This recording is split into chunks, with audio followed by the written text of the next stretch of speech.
Brother Alexis Buenaventura po. Nasa highway kaya maingay po. Pauwi na po.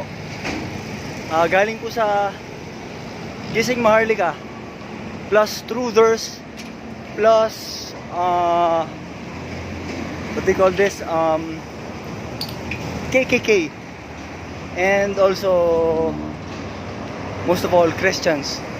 Kanina pong tanghali kasama po sila Rock, sila Eric Gonzaga, sila Tol Eric, and then sila Tol Al Santillan, sila Cap Trey,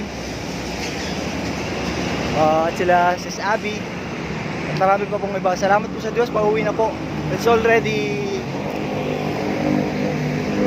past 10 PM.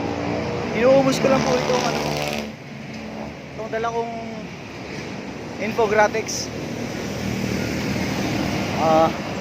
Pero pauwi na rin po ako, galing ako sa mga kamag-anak ko sa Makati. Salamat po sa Diyos sa nangyari kanina. Tuloy-tuloy na po ito, hindi na po tayo maaaring tumigil. Ang target po nila ay mga bata for the population. Salamat po muli sa Diyos. Again, this is Brother Alexis Buenaventura from Tondo, Manila, Philippines. It is now June 12, 2021. At exactly ayaw mag-scroll, pasensya na po kayo, basta past 10 PM na po. As usual, walking, informing others, giving flyers, explaining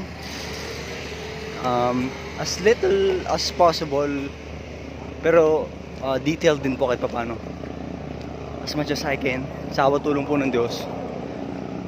Salamat po sa Diyos sa tanging pangalan po ng ating tapat na kaibigan at kapatid, ating manunubos, Panginoong Jesucristo. Again, COVID-19 scam, a worldwide medical fraud.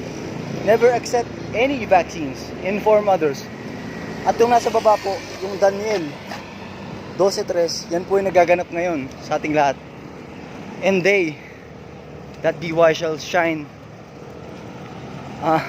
Nakalimutan ko po, basta Daniel 12:3 po. At silang mga pantas ay mental fog po ako ng RNM voice to skull, remote neural manipulation. Salamat po sa Diyos. Bye for now.